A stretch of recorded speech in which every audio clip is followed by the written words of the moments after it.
American Red Devils podcast. I'm John. I'm Alex. And we're bringing you the best Manchester United news from this side of the pond. Ooh, so let's go. 4 picks against Grossman and 2 fumbles. What do you see about the Bears that would shut them down that way? No, we just the Bears are what we thought they were. They're what we thought they were. We played them in preseason. Who the hell takes a third game in the preseason like it's bull?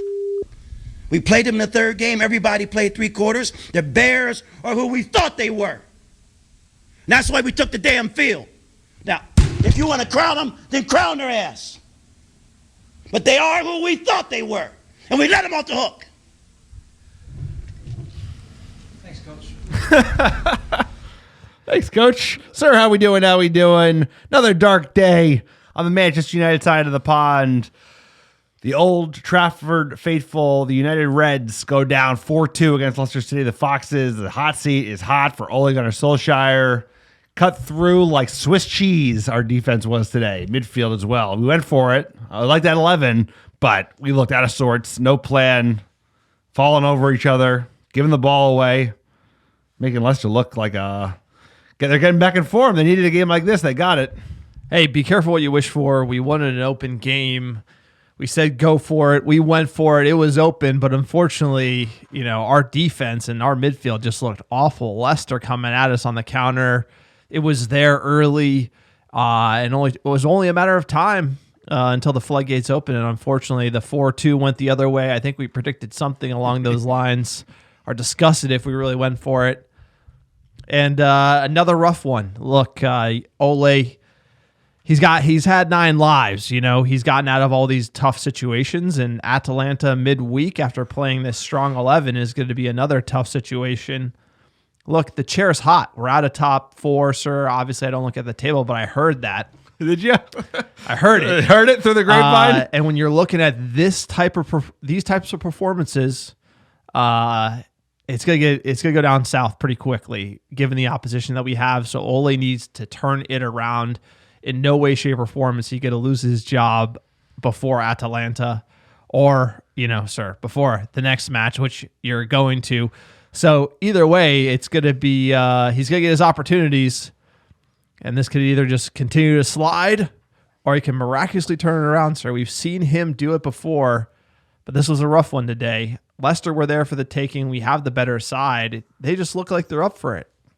They look more up for it. They look like they had a better plan. They executed that plan better. They just looked, their style of attack had something behind it. Whereas I feel like, we had some good goals today. Greenwood with a worldie, and then Rashford coming back. Great to see. Classic Rashford goal over the top with Lindelof with a nice ball. But there wasn't enough attacking play given how attacking that starting 11 was and how many chances I think we had. We had a lot of good opportunities, to be honest. Weren't clinical enough in the final third. And at the end of the day, you concede 4 goals, you're not winning games. You can't concede 4 goals, win games. I did call for this. I was hoping to see a more open game. We got that. I just couldn't believe how vulnerable we were on the defense. Our defense just got cut open time and time again. They could have had 6 goals in this game. No, Leicester's game plan worked. They're a well-coached side. Their system generated opportunities against Manchester United. Vardy creating space basically staying high. That creates a lot of space that has to keep Pogba and Matic honest. And they got cut through by Tielemans all day. And you could see how many different players were involved countering United. The chances were going to come. The space, the opportunities were there. They eventually did. And so you're just looking at somebody who's just out coaching us. And the team works. We're relying on moments of brilliance. Again. Greenwood 1v1 outside the box hits a banger. Okay, that's great. Lindelof, an amazing ball into Marcus Rashford, who does well to finish.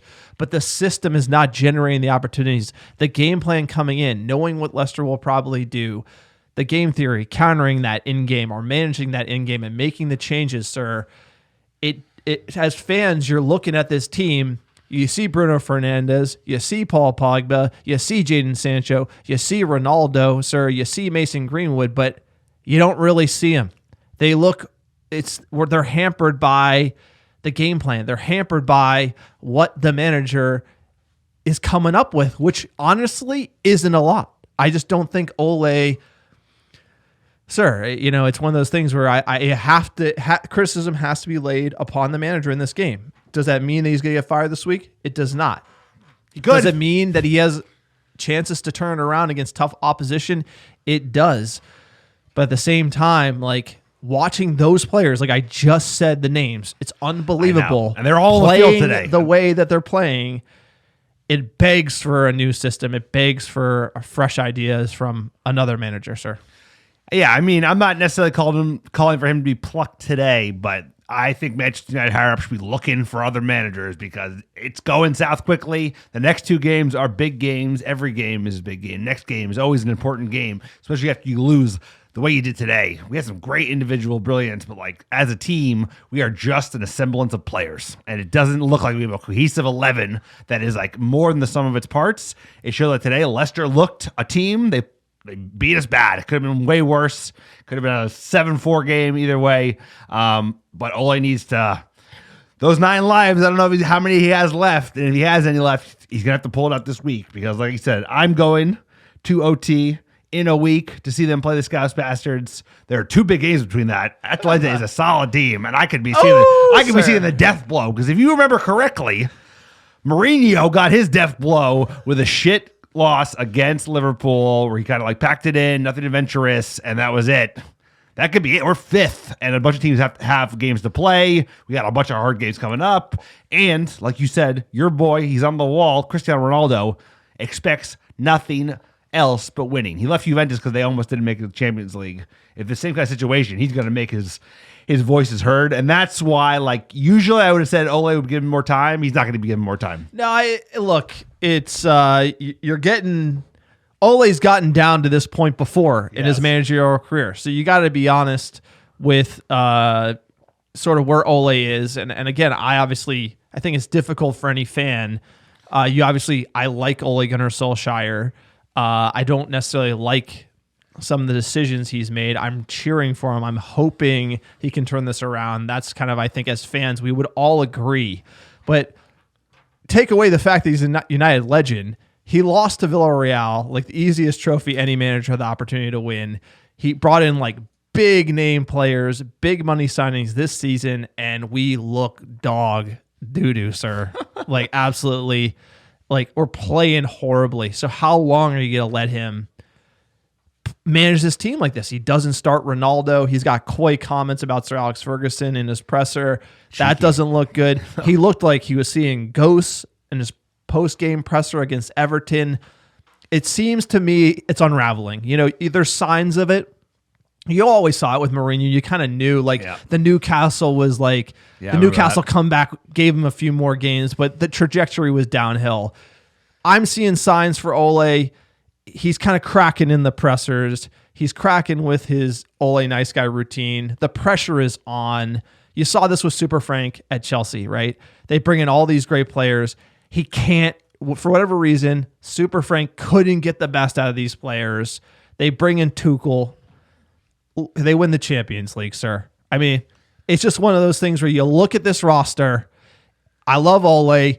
If he can't get the best out of these guys, we're talking Pogba, Sancho, Ronaldo. Like, the list goes on and on and on and on and on. We finally have a deep bench. This team is ready-made now to make a run. Yep. If Ole can't do it, I'm sorry. This is Manchester United. We don't give out managerial jobs for charity, sir. This team is ready to win now, and it begs for a manager with the ideas to figure out how to win with it now. And Ole has yet to come up with those ideas this season.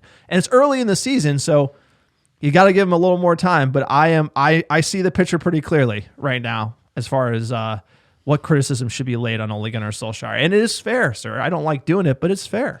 No, we're all rooting for Ole. We've been rooting for him since the beginning. We're Manchester United fans. He's the Manchester United manager. He's a Manchester United legend. But I've watched every game of this team, especially since Fergie left, and I've seen all the arcs of the managers and the ups and the downs and how things are going. It's like, it's going bad. It is going south, and it's going south quickly, like you said. And you can tell because the players don't really seem like they have a plan. They come out, they're like individually brilliant, but it's not a cohesive team. And then Ole is sweating. He's sweating in those press conferences. Like, taking shots at Fergie. He wouldn't be doing that if he wasn't in the hot seat. The hot seat temperature is at 500 degrees at least. Broiler's about to turn on if he loses to Atalanta.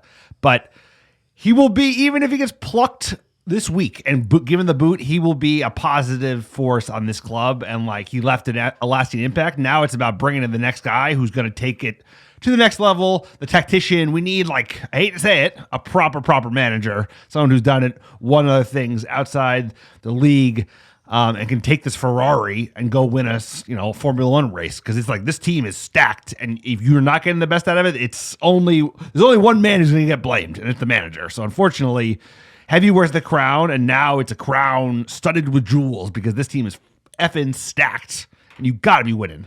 No, that's exactly right. I think the whole point is if you look at when Ole came in, where the club was, where it is now, it's much better off, but it's a double-edged sword where you kind of make the transition, you get these big names in, and then it's kind of like, I think Ole has done such a good job bringing you through. If you looked at his managerial reign, so he got bounced from Cardiff, he's managing Molde in Norway, so it's not, his CV doesn't say he can really take United to new highs and win titles and win Champions Leagues. I don't think anyone thought he would do that when he came in, but after that transition period and you assemble this team and you get the spend that he has gotten, it is time to win titles and it's time to win Champions League trophies. And Ole might not be the guy to do it. I think I said that all along, but hey, he did an amazing job to get us to this point. I think we're kind of seeing the ceiling of his career. I'm not saying he can't go on and improve as a manager and actually hit that high one day, but right now where he is in his managerial career, this squad and the opportunities in front of this squad is just a little too much for him. And that's not terrible to say. Look at his CV. He doesn't have the experience in these spots. And the other managers, that you would think about bringing in, they do have that. They do have Champions League trophies. They have won English Premier League titles. And that's probably what this team needs right now. And it's nothing against Ole Gunnar Solskjaer. No, it's not. And the next couple of weeks are going to go the way they're supposed to go. They're going to be fun. They're going to be fun. They're going to be something. You want to talk about Alex Jinx in this team with the jerseys he's got? He said, I haven't bought a jersey in years. I know, but the jerseys you have bought, the players you have jinxed, you're going to the Scouse Bastards at home, sir. Is that the death blow, Alex? The jinx going to the home match? I hope not. Last game I went to at home, we lost. You look distraught. I'm worried, sir. I'm worried. We saw some great goals today, but I don't want to see the manager sacked. I'm rooting for him, but it is looking that way, as someone who's a fan of the club and talks football all the time. It's like, it's not looking good, and it's not looking good. It's been worse because the standards have raised because they made 3 world-class additions over the summer, and you also got a pretty good team. So the excuses were always, wait till he has a team. Wait till he has his team. Wait till he has his team. That's the point. That's the biggest point. You got to make this work because this is the guys you signed. And all Muppets have to say, look, it is early, right? But how many seasons can we have where we don't start right and we give up the title? And then it's like this team, the urgency behind the players that we brought in, the urgency behind this roster to compete now is here. So I agree. Ole could figure it out over 2 to 3 years.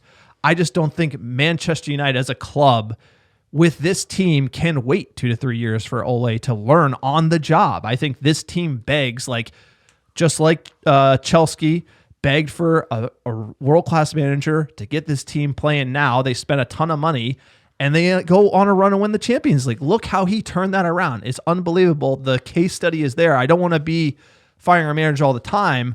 Ole has done a great job in his stewardship, and it might be time for just fresh ideas, new blood, someone who's done it before, sir. Ole, Mr. Nice Guy, was great to get us where we are today, but the next step, I think, is going to be taken by somebody. And look, here's the deal. Be careful what you wish for. Because I just don't think Manchester United is that type of job. I just think everything's harder. You could bring a Zidane from Real Madrid. I think it's harder to manage Manchester United. I think the English press is more difficult. I think the fans, the expectations is more difficult. I think the fact we haven't won a lot in a long time makes this job so hard. So most likely the next manager comes in, I don't think we're going to succeed. I think it's going to take a long time for this team to figure this out because it's not an easy job to say, hey, bring in a manager who's won something before. I think it's a very hard job to get it right. Ole does good things with the press and all that stuff, but this is a tough job, probably the toughest in world football. Sorry, name a job that's harder than this. Barcelona, there's Real, managers, Real You Madrid. get fired like every year at Real. That's Yeah, but they tough. fire people all the time, That's so it's part of kind it. of not that hard. Manchester United, I don't know the next step for this team and another coach, so I can't say, hey, bring in X tomorrow. Right. That's also part of it. Where is Conte really better than Ole? Is Zidane really better than Ole? I don't know, sir. The next move could be down as well. But I just know this is ready-made team to win, and we got to be playing better. Ole or somebody else, this team, these players, you got to at least be scoring 5 goals. You got to be at least generating opportunities. You got to be defending like you're not playing FIFA and your mom's yelling at you or something distracting you, sir. Like Harry Maguire at the back. These are good players. How much money we pay for these players, and they're playing like absolute. Oh, just rough to watch. Rough to watch. Harry probably shouldn't have started today. Probably wasn't ready to start. Didn't look match fit. But these are ready-made players that want to win now. You think Ronaldo's going to wait? You think Pogba, you're going to keep him around by finishing 4th? Like, no. So if we want to take this team to the next level, which we already have in terms of a squad strength, we need to be challenging for everything. We need a manager who expects nothing less. And like you said, I don't know the next guy, and picking who the next guy is going to be is critical. How you do the transition, who you pick, how they get along with the squad, how they get along with the fans, just their ability to manage the team, who they cut from the staff. It's not an easy dance. It is not easy. Like the Tuchel move, it not necessarily was going to work out, and that just all the stars aligned, brought him in. They'd already qualified for the next round, won the Champions League.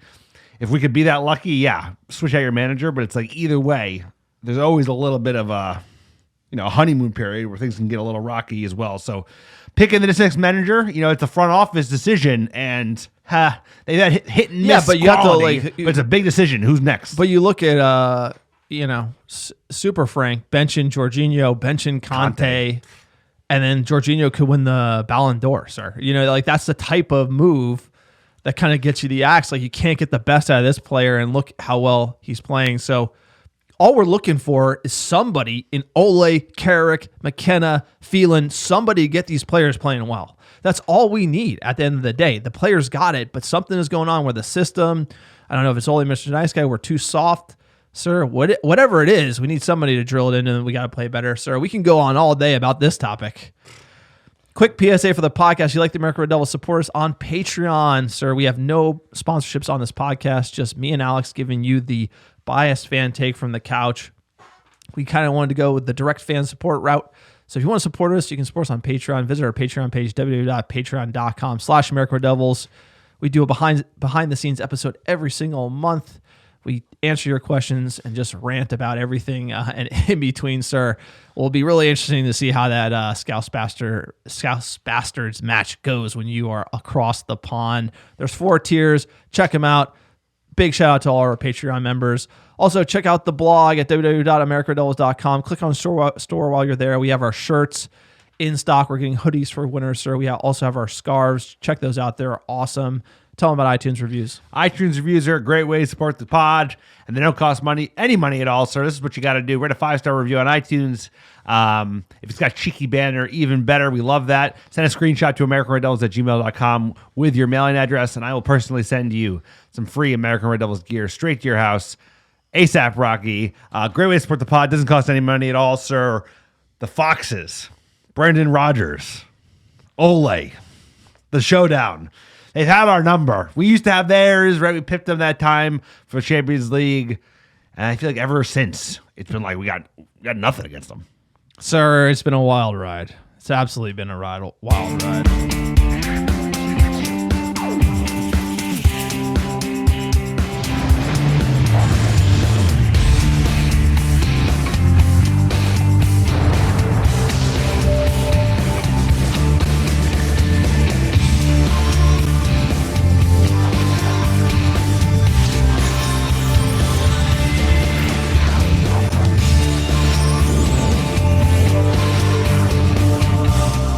Sir, we're talking Leicester City 4, Manchester United 2. Say it ain't so. It was at the King Power Stadium. Game week 8. We're only 8 games into the league. Let's get into that lineup. We had Dave Say's world number 1 in net. Luke Shaw left back. Lindelof, Maguire center back pairing. Maguire back from injury in a rush. Ole was afraid of putting Bailly in as well. Basaka on the right. Pogba, Matic midfield, Sancho on the left, Bruno Fernandes in the hole. He played today. Greenwood on the right, Ronaldo up top, sir. Great lineup when you see it on paper. Like, sir, I felt like some of those players I didn't even see. Like, I was like, sometimes Ronaldo occasionally got the ball, and I was like, oh, yeah, he plays for Manchester United. But I thought Ole got this 11 right, but boy, do they play like crap. They really did. That front six was great. I saw it bright and early. What's not to like? I've been calling out for a Matic Pogba midfield for months. But back four, two big players back with Shaw and Maguire. Maguire did not look ready to go. Shaw looked okay, but Maguire not being match fit against a Leicester side at home who needs a result. And he's come back to his old club where he hasn't always played like top. I think crazy buy. Couldn't have played worse than Maguire did today. And I'm a big fan of Harry Maguire. Just that like you might have needed madman buy today. Just cutting fools down, cutting Salty Vardy down. It's almost like the fact that now we have too many good players. The decisions the decisions he makes. It used to be like he had to just ride this 11. Right. Now he actually has to make decisions. It's like too much for him, sir. I mean, you look at the bench, you're like, why is Mata on the bench? Van de Beek never involved. Never plays. Glad to see Rashford back. It's just one of those where, like, if Maguire's not ready to play by you got to play these players, sir. I just think he rotates when he shouldn't rotate. He tries things against Leicester, which is going to be difficult. I don't know. I like Matic, McTominay, Matic, Donny, Pogba on the left, Pogba on the... I don't know. I don't know what you would do differently. This is the open game we asked for. I just thought Pogba and Matic could do a better job in the two.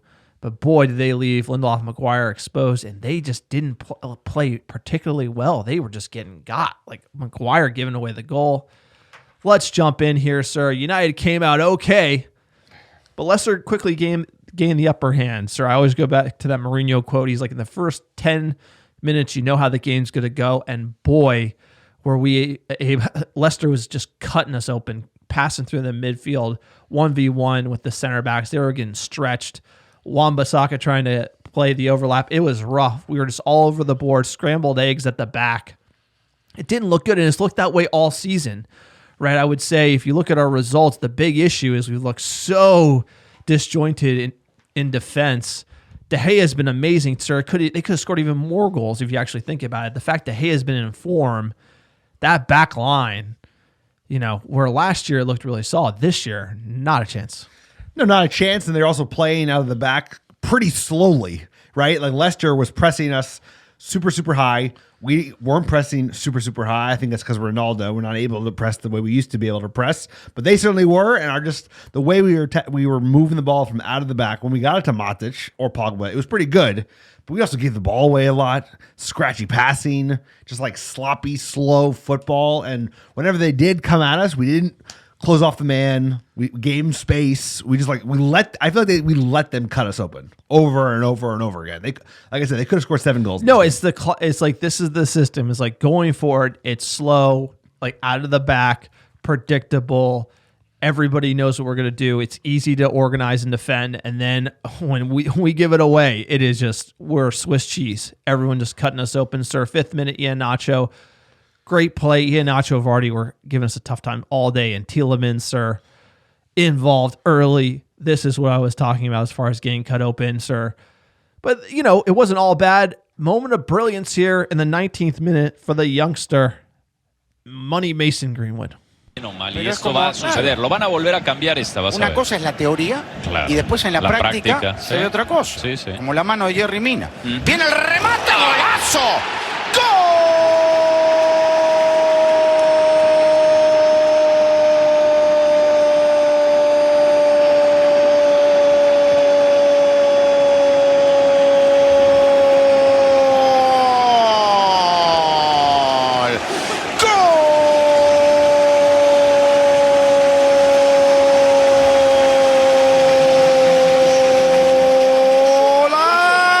Del Manchester United, lo hizo Mason Greenwood.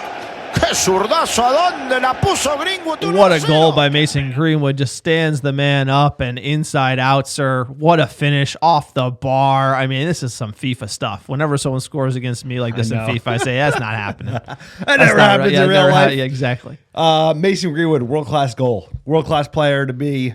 He's on his way.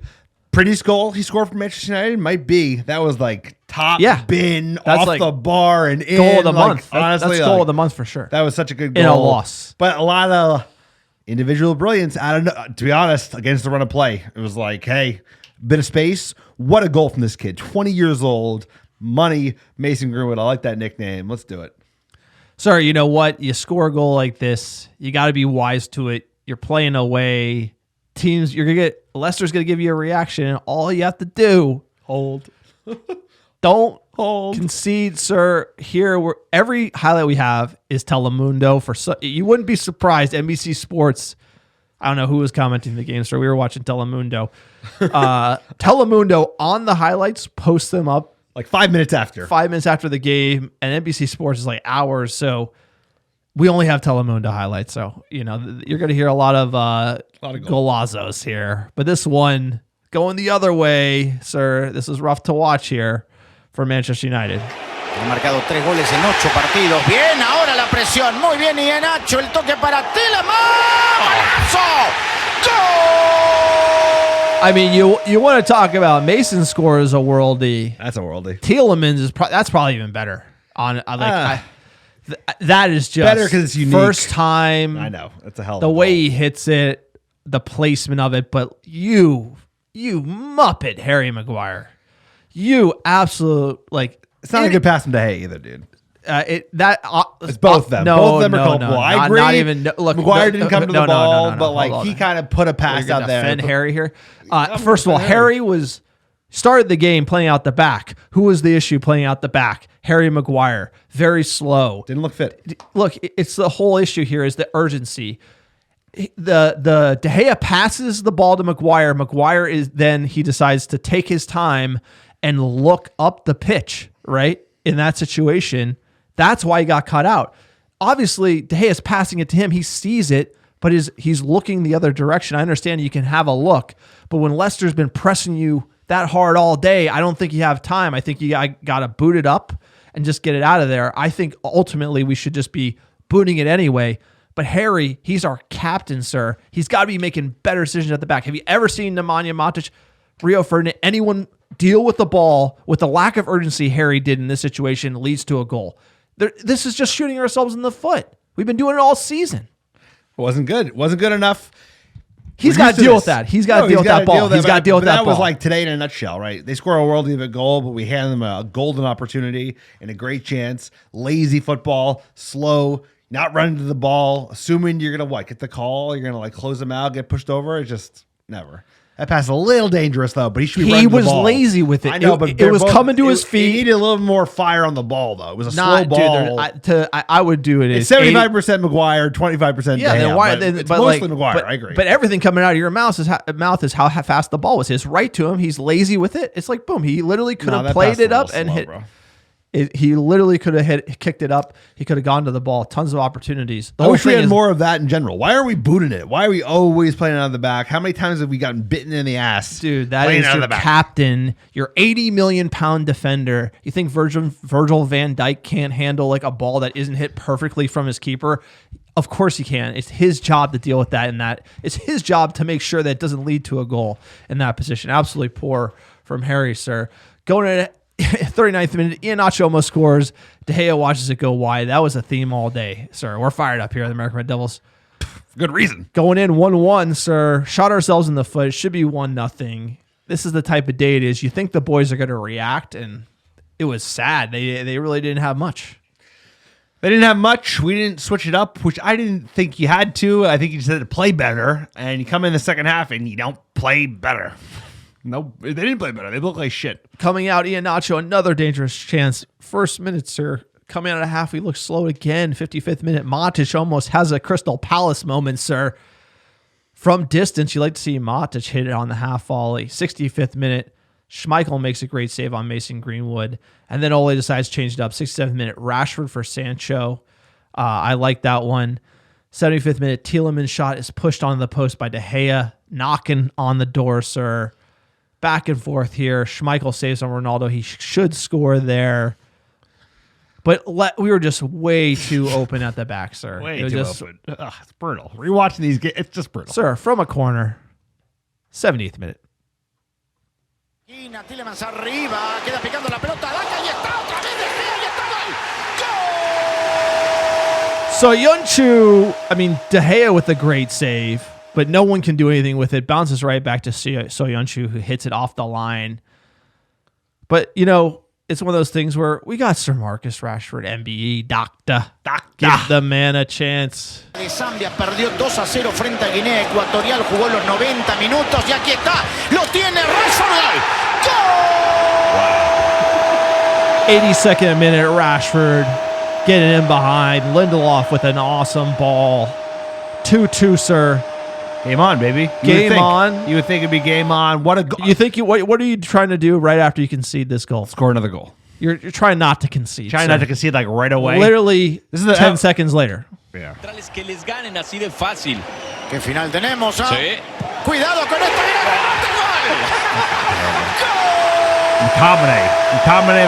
McTominay. I missed Salty the sub. Vardy. I missed Salty Vardy.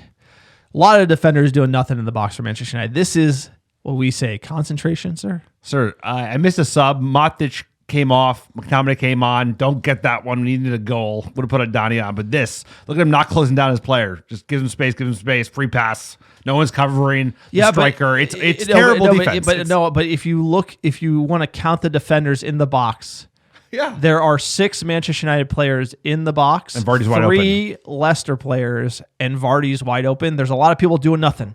A lot of nothing, right? Not focused. These players are not focused. They're not organized, sir. Very sloppy. Vardy with a great hit. I mean, hell of another amazing goal for Leicester here, sir. And then we're just going to put the nail in the coffin here. 91st minute from a set piece, sir. 2 set piece goals here. I thought we hired a new set piece coach. Let's go. Manera de córner corto, el tiro libre, Tielemans arriba. And honestly, Leicester should have scored again. There was another great opportunity before. They had it. They were ripping us up. 4-2.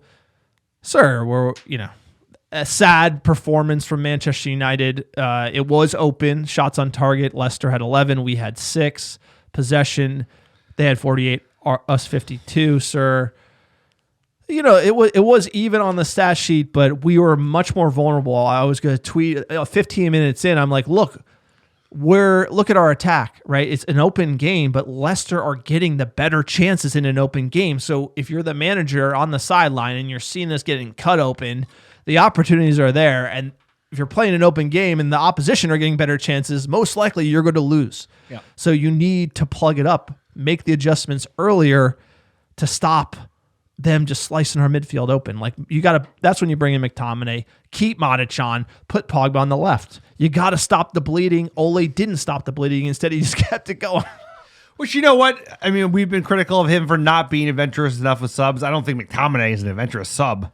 No, but keeping Matic on. Keeping Matic on. Matic was good. He was cutting. He had good passing through the middle of the pitch. He got caught out because we gave the ball away so many times in the middle of the park that all of a sudden, 31, 32-year-old Matic is not going to be able to track down a Tielemans. But that's also because lazy passing, slow passing, scratchy passing, we put ourselves in a position to fail, sir. No, absolutely. Little match stats here. Of all the players with at least 20 Premier League goals for Manchester United, only David Beckham, 55%, and Nani, 31%, have scored a higher share from outside the box than Mason Greenwood with 24%. He has a left boot, sir. This was Manchester United's first away league defeat in 30 games. I don't really care about this. But yeah, and it's also, I think we hadn't conceded in the second half of an away game in a long time. So look, the away, I'm glad we don't have to read the away streak anymore. That does not matter. We're looking at trophies, sir. But what do we know? Let's check in with the manager, Ole Gunnar Solskjaer. What does he have to say about this mess? Way to end it. Obviously, when you look at the game after, the 4 goals we concede are all very poor. And when you concede 4 goals and perform like we did, we don't deserve to continue that run. So definitely performance was very below par and not good enough. It was a bold team selection initially. Do you feel it just didn't pay off? You know, we started getting a very, very good goal with Mason, and we're knocking on the door to get another one. But then sloppy play, and we concede that first goal, which was disappointing. Second half, still end to end, but they created the more chances, and 2 goals at set pieces, disappointing. And of course, 10 seconds after you've equalised, that shouldn't happen at all. 10 seconds after you equalize. All right, we got more for more. Harry Maguire was obviously involved in a couple of those moments you talk about. You said it was a difficult decision to play him. Maybe with hindsight, was he not quite match ready? Well, I picked the team, and Harry showed no reaction after what he's gone through. And for me, that was, I hold my hand up if that doesn't work out, and sometimes it doesn't. And when there you go. He picks the 11th, sir. Does he sound like a confident manager? He does not look confident. Poor Ole. Like he is sweating. He's heading to the gallows, sir. Right. He's heading to Malaga to go buy a villa with his buyout. Sir, you know what? It was a rough one. There's always the next match, and that music might cheer me up.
It's not doom and gloom. We got Champions League, at least for now. For now, I meant to say we're gonna have to put Hans and Franz on the soundboard. You can't lose. No, I want to be fourth. I can't go back to Gdansk, sir.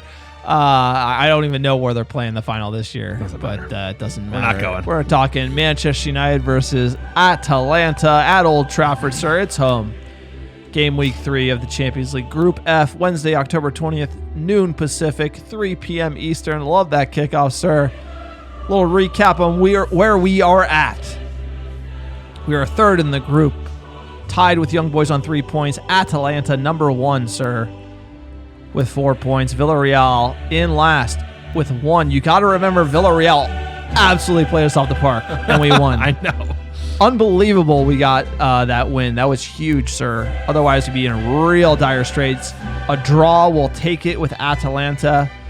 They did draw Villarreal, sir. They probably are the favorites in the group right now because Manchester United just don't look like Manchester United.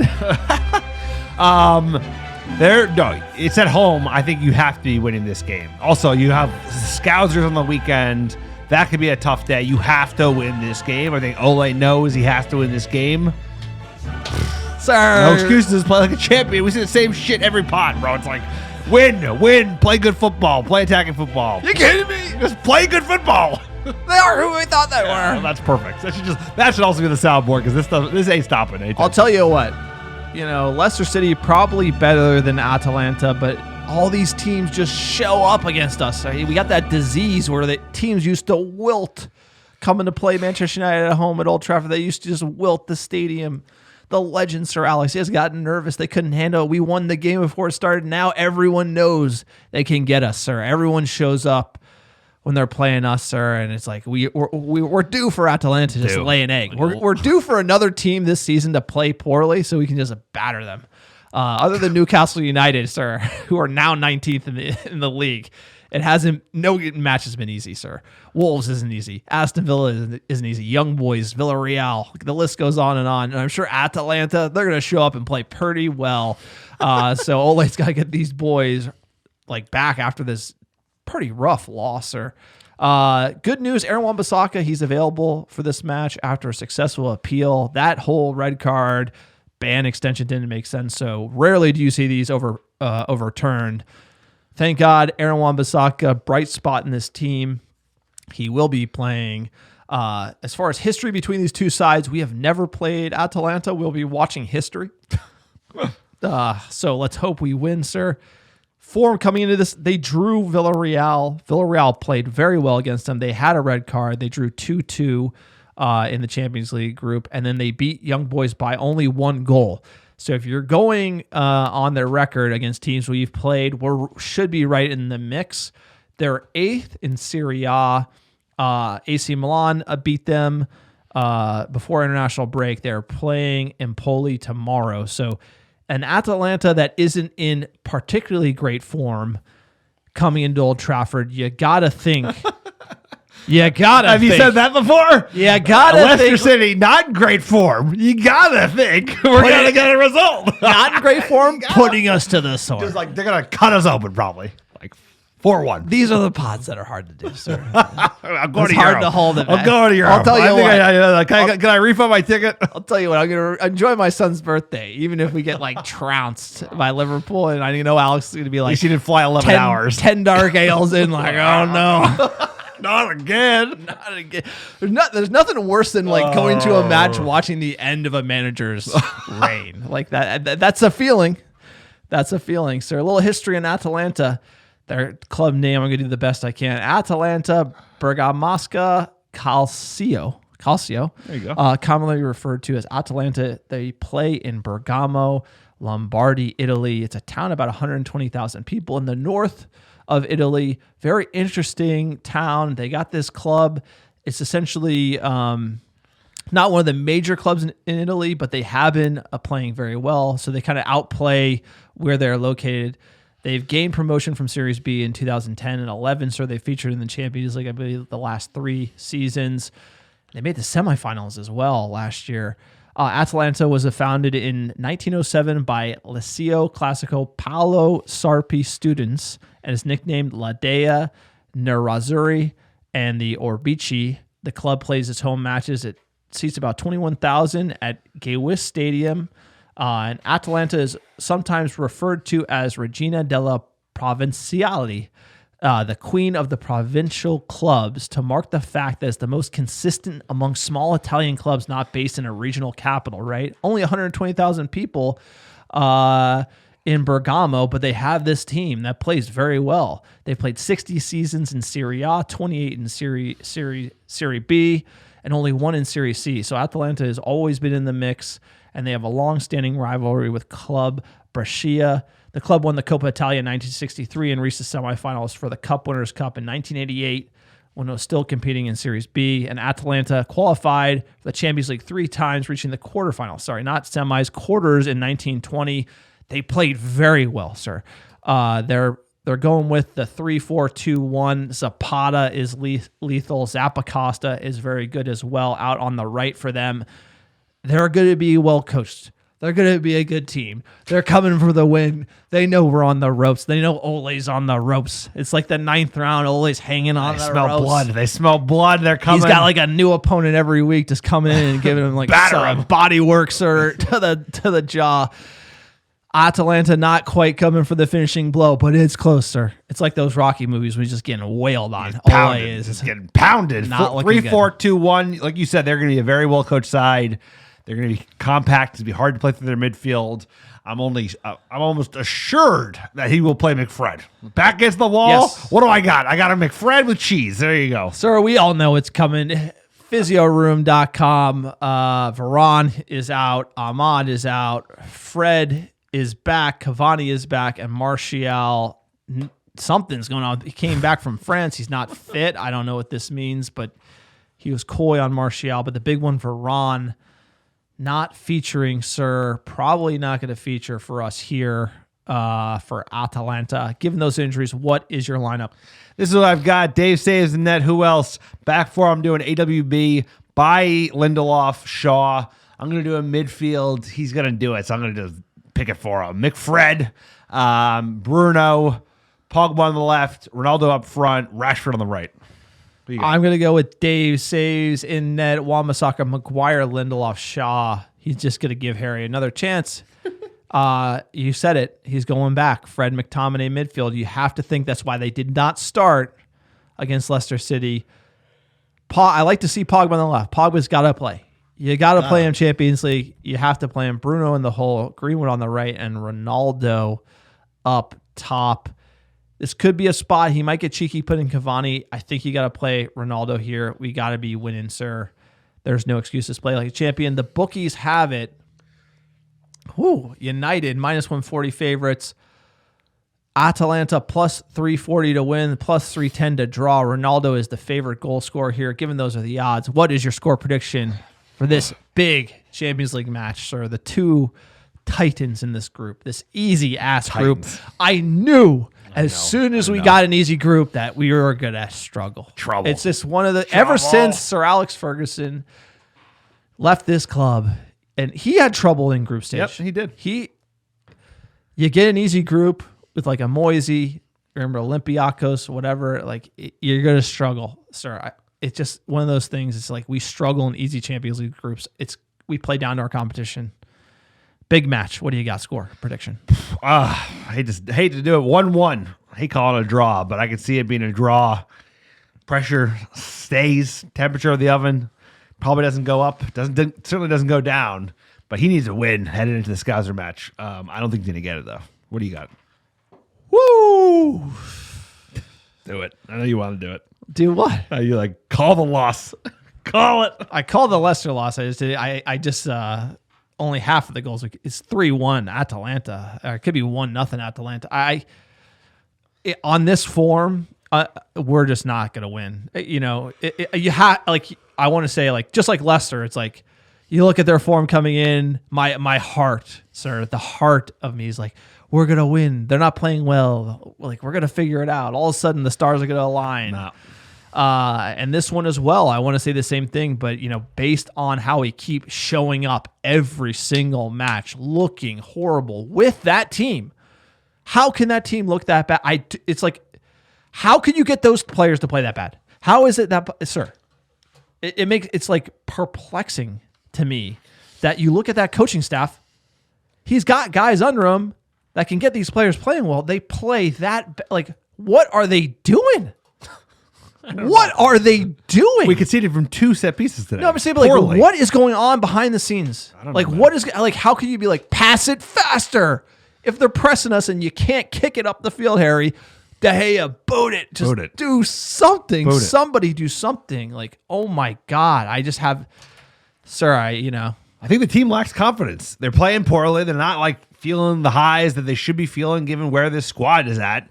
And I think that is kind of almost feeding the result. Feel. I'm not saying of course it doesn't matter how they feel. I'm just saying I think there is just like low morale at the moment in the squad because of the poor performances. That rolls down to the manager, unfortunately. So they're soft. They're soft. This team is soft. Yeah, no shit. The whole thing, the dressing room, Ole, Mr. Nice Guy, like Harry, soft cheese Maguire at the back. Everyone's soft. Everyone hangs their head and like tweets on social media. Oh, I wish we could have won, guys. Not what we wanted, but we're going to really try hard next time. Nobody cares. Nobody cares. If you don't play like your life depends on it and you're not going to cover every inch of grass on that pitch and you're not going to do your goddamn job, then you should be on the bench. That includes all those players today. Jadon Sancho, Bruno, Ronaldo. No one's above it, sir. Manchester United demands excellence. The badge, the history of this club demands people to play not in that style. Not like they don't care. Not like they're not up for it, sir. Ole is not ruthless enough, and we need a manager who's ruthless. And I don't necessarily see a manager out there that's ruthless. Maybe in the modern game, that's not how that works. But this team needs a kick in the ass. You can tell. They're so soft, sir. They are. Top to bottom. We've been soft. We've been soft since paid Mourinho too much left. money. We were Always soft too than nice. Mourinho. We were a little harder than we are now, but we need a coach with some gumption. LVG slapping the players in the Leicester. Leicester. Gumption, yeah.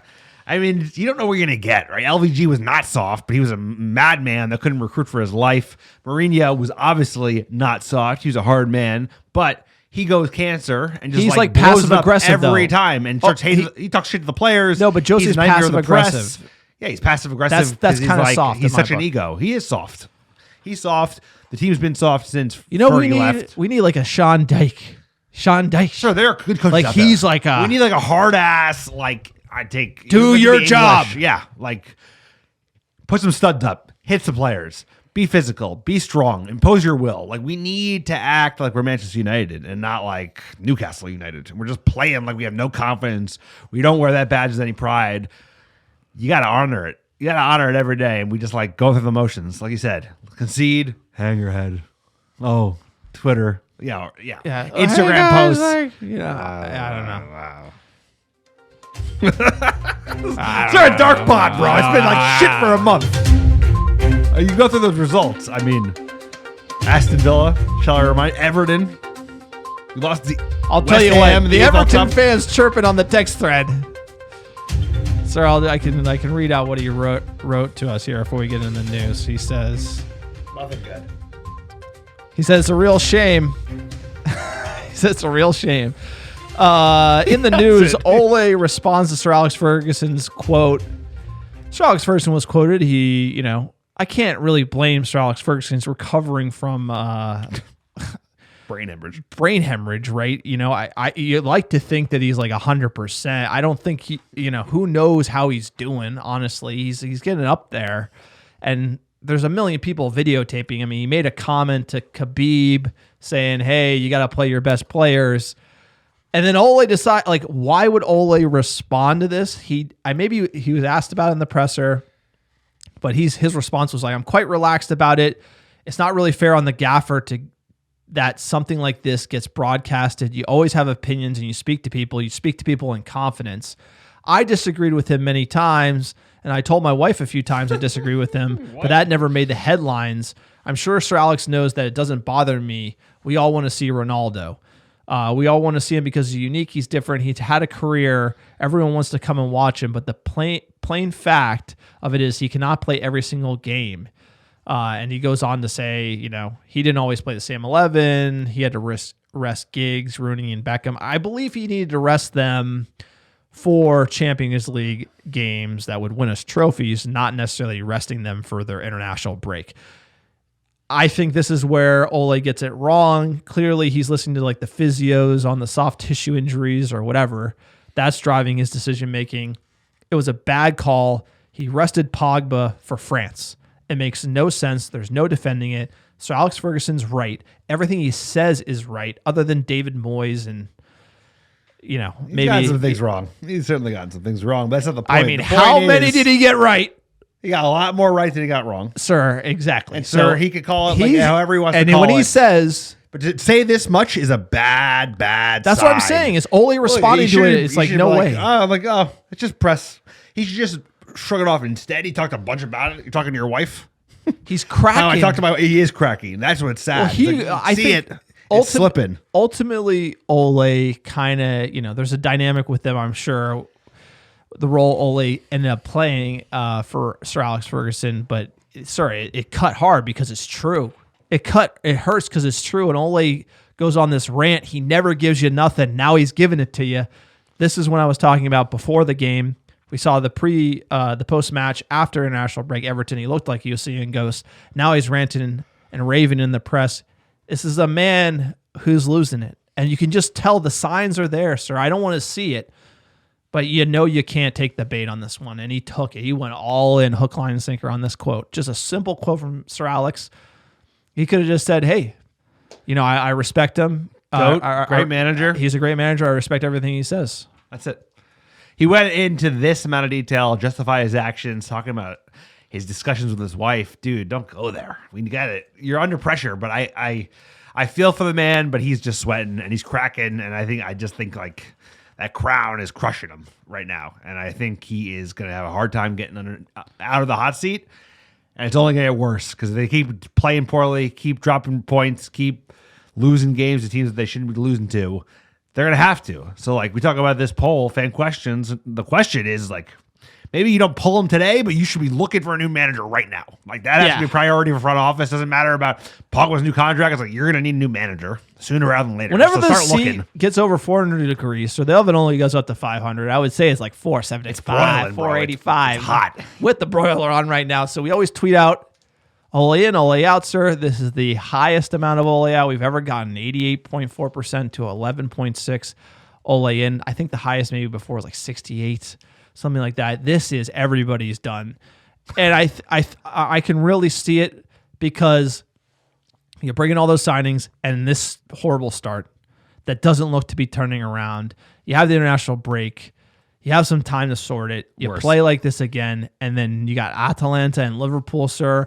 And like you said, the universe is perfect. Mourinho done with Liverpool. Ole could easily be done if Liverpool, who are just red hot coming into our stadium, if they embarrass us, it is, dude, that could be the dagger. That could be it. Honestly, if that's the game. It's gonna. I tell you what, Atalanta doesn't matter. Be very high in Manchester. When everyone's talking, it matters because it means that, like, is it a must win in Liverpool? If they win in Atlanta, Scousers, it's a must not lose. Whereas, like, if they lose to Atalanta, they have to beat Liverpool. My view on when you dismiss a manager. So if you're to tell me, like, the board is going to look at it differently, right? So if Ole is playing well in the league and say we're like third, something, we're comfortable, like say, we're not just melting down the table, right? The board will keep him around. For me, if you can't qualify for the knockout with this group, you're gone. Yeah. That's me as a fan, right? Having the standards of where we should be because we have these great players, easy group. You got to qualify. The Glazers don't care about that. They care about the top 400 million. And if that's the risk, and they'll get rid of them. So Ole's gonna. So you can see Ole win Atalanta and then play like shit in the league and then get sacked because that is the issue. It's the 100 million you get from Champions League football. They don't care if we're gonna go back to Gdansk. They care about top 4. So if that is ever in threat, which right now it's on the border, it's getting close. It is. He'll get more games.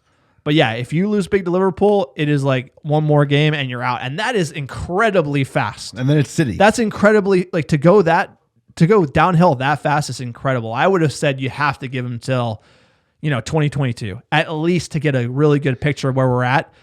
But given the bad start and these tough fixtures, sir, it can get ugly fast. And we're at that point as a pod and as a fan base. It's not a great one to be in because you feel like you're arguing with each other. You feel like you're just not, your football team's not playing great. The club legend who's managing this team is drowning and nobody's in a good mood and it's tough. So we're trying to thread the fine line here on this pod by having a rational approach to it, but it's not a good spot for us to be in. We've only had one other manager dismissed on this pod. It's tough, sir. It's not a good time. Though. You don't like it. You don't like it, but you're watching that slide, 88.4%, sir. It's hard to get higher than that. That's high. Shout out to the Ole Inners at 11.6. Yeah, I love it. 12% holding the line. It's harder to get 90% of people to agree on anything. So, well, I'm not Ole out now. Hold on a second. I'm TBD. I'm Ole out when you find an appropriate manager. Like, unless things turn around in a dramatic manner and we start going on a run in the league, we obviously lock up the group stage confidently. But right now, given what you've seen, how the year has gone to date, you have to be looking. Like, they have to be looking who's out there. I hope it's beyond just Conte and Zidane. I want a coach you haven't heard of. That's like doing it somewhere else, hard ass, winning with a team that probably shouldn't be winning with. You want someone under the radar for this next appointment, not go like the Conte is like the easy route. Oh yeah, big name, but like I don't think he'd be a fit at Manchester United with this side that he has. I don't have an answer for it. All I'm saying is, as a fan, if Ole can't qualify with this team in this group for the knockout stage, he should be fired. Totally. That's my line. Losing Liverpool is not my line. Losing Atalanta is not my line right now. It is the Champions League. Europa League is the line. Europa League's the line. I'm out. I'm not out. He's out. Europa League's the line for me, 100%. And we're not going to get there. So Ole should be given the chance to qualify for knockout and given the chance to turn around the league. Now he has to turn around the league against difficult teams. I just don't think. I think we might not be able to see him do it because top 4 will be in jeopardy. Again, the Glazers managing the team to different standards than the fans. So as far as where we think on the manager, they're thinking something else, because Europa League is embarrassing to go back there again, sir. It's embarrassing. I'd rather finish fourth. I'd rather finish fourth in the group and just not even have to bother with it. But the group, I mean, at the end of the day, like you said, they cannot afford Cristiano Ronaldo and this team and keeping Pogba and giving Bruno a new contract if they don't finish in the Champions League. So that is going to be the crux of the biscuit. Like you said, it does matter if they don't make it out of this group, because he should get fired if he doesn't. But like, if we could be in 6th, 7th place by the end of this weekend, right? A bunch of teams still have to play. Then all of a sudden you lose to the Scousers. You got more tough matches. That's when they'd be like, we have no choice because we need to get the top 4 to make this shit work. Otherwise, we're going to run out of money. Exactly. It comes down to the dollar bills, sir. As always, jumping to fan questions at @C_Gibbons, quote, man, not trying to overreact, but recent performances make it hard to stay #Ole in. I do not understand how this squad looks this bad. I truly believe the results will come, but so difficult to watch rivals string together performances while United stumble. Make it make sense. And I think at C. Gibbons, what you're seeing here is Ole's learning on the job, and the players that were brought in, that timeline got sped up. Yeah. That pace on that treadmill just turned up, and I don't think Ole can run that fast. So you're seeing him kind of get thrown off a little bit. It's nothing against Ole. It's just where this squad is not where Ole is as a manager right now, unfortunately. At Dave Paz, quote, the midfield is the engine room of the team, and ours is not good enough. That is a fact. It's hard to deal with for Ole. Both Pogba and Matic, they were crap. They were horrible. Matic is old, but Pogba, he really wants $400K a week. I wouldn't play him in buttons. I've always been Ole in, but he does not help because it's too much for him. Yeah, again, the standards are a little too high. I agree. Pogba deserves criticism. But our back line too, Harry Maguire as well. Like, your midfielders can give one away, but that's where you've always had that strong back 4 for Manchester United, bailing them out. I just saw so many people out of position, disorganized. It was all over the place, sir. It wasn't a team performance. We looked out of sorts. Exactly. Not play. I'm telling you, it's just 11 players thrown together, not greater than the sum of its parts. At United Dondo, quote, we have great players, but we're a mediocre team, sir. On that theme, defensively frail, offensive build-up slow, predictable. He wants to trust Lingard for whatever reason. It's nearly impossible to defend Ole now. I just don't understand how we haven't identified problems and worked on them. I think I was talking about that earlier. It's just, how are we not addressing these issues? Bloated squad, players that we should get rid of, we're not getting rid of. That hampers the youth coming in. That might be the solution for some of these issues, sir. It's there's a lot of problems with this team, and it's hard to say where. Obviously, on the day, Ole gets the blame, but the Donnies, Mata, Bailly getting a new deal, Jones still hanging around playing U23s, LOL, stuff like that. Not selling Jesse, a lot of this stuff. Those might make Ole's job harder. Right? No, for sure. Keeping all those players around. You speak about all the positives that have happened over the last couple of years. I still think this front office is dubious at best. It's like, why did you sign Donny van de Beek? Some of these decisions around renewals, letting Pogba get into a situation where he's going to leave on a free, which he is. It's just, that's not how a top club operates. That's not even how a Leicester City operates. And they're run much better than we are. So it's just at the end of the day, I don't have a ton of confidence in this board's ability to put in the right manager next, because it's all going to be about the right fit. Who can manage all these egos? Who can understand the United way, appease the fans, appease our playing style that we need to see, right? And win. It's how are you going to be able to get all those stars to align? That's going to be very, very difficult for a front office that, I know they saw Ronaldo, Varane, and Sancho, but I still don't think they have their shit together. Sir, it's a great point. How can we trust this board to hire the next manager? And honestly, if you put themselves in their shoes, which is they probably don't really pay attention to European football that much, they're just going to be oh, Chelsea fired their manager and then they won the Champions League, so we should do that too. So they'll do that. They'll do it because of that. No, that's what I'm saying. Is their thought process is not that complicated, but they're just going to look. Remember, Chelsea signed all these players and they weren't playing well, and then they fired it and they looked great. Obviously, Chelsea didn't give Lampard the extension for making top 4, but that's kind of the Glazers. So you got to trust the board on the next manager and be careful what you wish for, because Ole does manage the press. He does understand the United way. He's struggling at the moment, but do you want another LVG that's going to play like side to side? Do you want someone who's going to be really defensive and troll you like a Conte? Do you want Zidane? I thought he had drama with Ronaldo. I don't know, sir. I couldn't tell you. I don't trust this board to make the next decision. That's another point a lot of people aren't talking about. It's all hate Ole, hate Ole. What Who's about next? Who's next? Can the board be trusted to make that decision? I don't know. So be careful what you wish for, sir. Quote, it's time to move on from Ole. This is a complete embarrassment, and he looks nothing like the guy to turn it around. The dressing room must be an abysmal place. Expect to lose midweek as well. # darkness. It is tough, but one thing I will say, when you follow Chelsea, which we do obviously because, big team, you kind of understand like making fun of Super Frank and Ole, a lot of parallels there. That the board of Chelsea knew Tuchel was available and they moved on Lampard to get Tuchel. Lampard's departure almost was a little premature just because they saw a great manager available. They're looking at the market, seeing who's available, and then making that decision then. Our board is very reactionary. Well, they'll just let it bleed until the fans are just like absolutely in a frenzy. Then they'll fire him, and then it's like, who's next? You might have a caretaker type of situation. Which could totally happen. Because they're not planning for the future.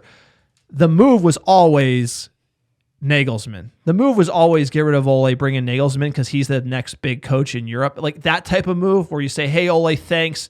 You were great, but this guy's just too good to say no to. We need to bring in the next big thing for the next decade, etc. Right? I thought like the Tuchel move was smart because they did it because Tuchel became available, right? And I don't think our board is thinking and reacting in the same way, unfortunately, as the Chelsea, the Russian crooks board. But they're always looking for that next big manager and trading up, and we're kind of just riding this train until it just breaks down, and then we'll have no clue what to do. I mean, it would have been very difficult to persuade a Nagelsmann to not go to Bayern Munich. So I think even if we put our best foot forward, you could compete. It would be hard to do that. And secondly, there will always be a next Nagelsmann. Now it's about finding that next Nagelsmann. Who is the young star coach that is breaking through, that plays exciting football, that doesn't take any shit, that knows how to manage the press, that knows how to manage players? It's there. It's probably not someone you've ever heard of. I probably haven't heard of him. You probably haven't heard of him. But those are the coaches I want. I want someone that like you have it, doesn't get the fanfare of a Conte, who's like a Chelsea coach and not even like the best Chelsea coach. He wasn't like a Mourinho. He's the lunatic that wears a wig. Yes. He wears a wig. He's got wicked plugs. So that would be my preference. But you know what? We're in the hands of the Glazers and their front office, so I'm not that confident, but a change is coming. A change is in the winds, and I hope that they have a manager picked out before they sack our manager, instead of doing the other way around, which I could totally see is just, oh shit, this is bad. The players are losing interest. Carrick. Exactly. Yeah. Give it to Carrick or someone else, and we'll see how the season goes. Like, that is not, you need to go all the way, like for like. One out, one in, And I think that's the way it's got to be done. I don't think they'll do that. I think they'll do half-ass. Get Ole out. That's how we got Ole in the first place. Exactly. Caretaker manager, bro. Was they fired Mourinho and they had no plan. And then you kind of, but like obviously it ended up working out, in a way like surprisingly.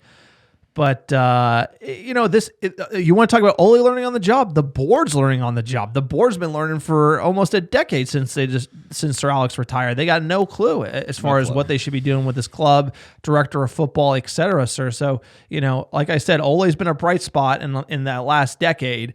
Honestly, but it's tough to watch these results and be careful about trusting this board and make the right call for the future. Last tweet here at Greg Zingarelli, quote, our defense is the reason we won't compete for a title this year. Bingo. Maguire was just as bad and involved in every goal conceded. I mean, the money we did and to have him be playing like he is now, unbelievable. De Gea was good, but you can only ask so much from one man. Good on Greenwood and Rashford to score, but sloppy defense is the headline as always. We thought we brought in Varane to shore that up. Again, we've always had injuries in the back line. And Lindelof wasn't the issue today, right? That's the big headline. Trusty, rusty Harry Maguire shouldn't have played. You would argue, like, coming back from injury, shouldn't have played. Concentration. Right? Sir Alex Ferguson. That's not a fit and firing Harry Maguire. He came into the season looking very good. He had a good campaign with England. He got injured. He brought him back too soon from injury. That was the mistake because you could tell he did not look on form. Should have brought in a bye, madman bye. I don't think we concede 4. Maybe we do. I don't know if the madman Bailly makes us look more organized, but I do hear your point. I just think the playing, the whole playing out the back, we've struggled playing out the back. Always made it a priority, and he doesn't make the adjustment away from it when it's just like clearly a bad idea. And it led to a goal today. And it put whether it's Harry, whether it's De Gea, whether it's anyone, that Ole's telling them, like, keep doing it. And when it's not working, he does not make the adjustment. We should have that adjustment. It's very easy. De Gea, you kick it up to our striker. We've seen all those goals conceded before, like set piece, back post, cut open, don't close down the man, wide open guy in the box. All those goals have all been conceded by this side within the last 12 months. Maybe not all one game, but like all those are like atypical United concession goals under this manager. It's like, oh, we have no idea what we're doing. Sloppy Joes. All right, look, that's the pod, sir. We got through it. We did it. What a pod. Look, pod therapy, hashtag pod therapy. I don't know if I feel better, though, after doing this. I feel worse. We're the America Devils. We're 4 fans, 5 fans. You want to support us, check us out on Patreon. Check out our website, www.americadevils.com. Click on store. We got our new badge shirts in. We're getting the hoodies, etc. Everything you buy supports this small-time operation. Sir, drop a review on iTunes. It goes a long way to help us getting found organically, and it's free, sir. We live the 4 fans by fans, sir. No sponsors. Like I said, they've reached out to us. We're good. We said no. We want to do it this way, the OG way, sir. We think brick by brick, baby. Let's build this pod. Speaking of bricks, give us our top 10 cities last 7 days. Thank you to everyone who listens to American Red Devils podcast. You guys are amazing. Number 1, how you doing? Philadelphia, PA, Bethlehem, PA, Yangsan, South Korea, Lubbock, Texas, wrong Korea, apologies. Taylor, South Carolina. Hold on a second. Cheyenne, Wyoming, Plano, Texas, Toronto, Canada, Dublin, Ireland. Appreciate you. And last but not least, Atlanta, Georgia. We're playing hot Atalanta in the Champions League. But appreciate all the American Devils listening week in, week out. We couldn't do it without you. It's been a rough month. Sir, if North Korea ever shows up on the list, we should be worried. I should be worried. I'm not sure they're allowed to access SoundCloud or iTunes. All right. We're not going to leave you with a chant. We're not going to leave you with anything super special. We're just, sir, it's one of those days. We're playing the blues. It's playing the blues. It's this kicking the blue, baby. Manchester United, Ole Gunnar Solskjaer. Sir, hitting new lows. We're singing the blues here at the America Red Devils. Everyone have a great week. Atalanta, midweek. Enjoy.